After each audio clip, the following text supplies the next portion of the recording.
ইতিহাস তৈরি করে প্রথমবার বিরোধী দলের ইফতার আয়োজনে অংশ নিলেন দেশের প্রথম কোনো প্রধানমন্ত্রী। জামাতের আমন্ত্রণে সাড়া দিয়ে শনিবার ইফতারে যোগ দেন প্রধানমন্ত্রী তারেক রহমান।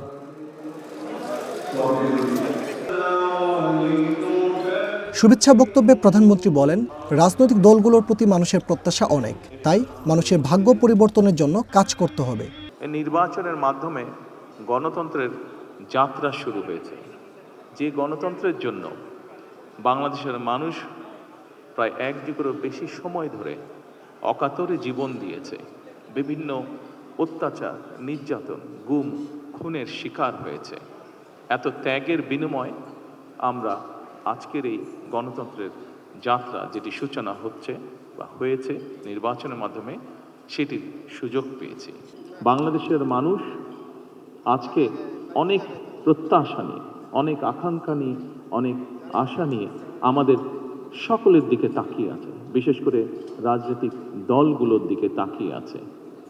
আজকে আমাদের এই ইফতার মাহফিলে আসুন আমরা আল্লাহর নামে শপথ গ্রহণ করি যে আমাদের আগামী দিনের কাজগুলো হবে এই দেশের মানুষের ভাগ্য পরিবর্তনের জন্য।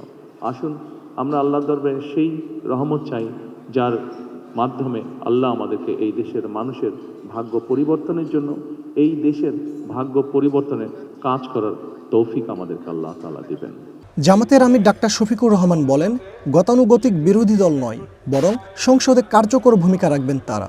সরকারের গৃহীত সকল সঙ্গত পদক্ষেপে আমাদের পূর্ণ সমর্থনও থাকবে, সহযোগিতাও থাকবে।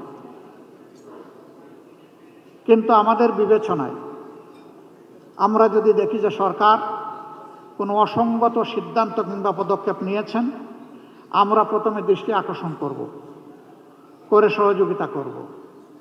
সরকার আমাদের পরামর্শগুলো গ্রহণ করলে আমরা কৃতজ্ঞ হব, জাতি উপকৃত হবে। সরকার আমাদের পরামর্শ গ্রহণ না করলে বিরোধী দলের যে ভূমিকা সেইটাই আমরা পালন করব। আমরা আমাদের মহান জাতীয় সংসদের একটা সেকেন্ড নষ্ট হোক এইভাবে এটার আমরা প্রত্যাশা করি না যে জাতীয় সংসদ হবে কারো চরিত্র হননের কেন্দ্রবিন্দু, বরঞ্চ জাতীয় সংসদ হবে দেশের সমস্যার সমাধানের কেন্দ্রবিন্দু। জামাতের আমন্ত্রণে ইফতারে প্রধানমন্ত্রীর সাথে তার রাজনৈতিক উপদেষ্টা মির্জা আব্বাস, বিএনপির স্থায়ী কমিটির সদস্য মঈন খান উপস্থিত ছিলেন। ফজলে রাব্বি সৌরভ, ওয়ান নিউজ, ঢাকা।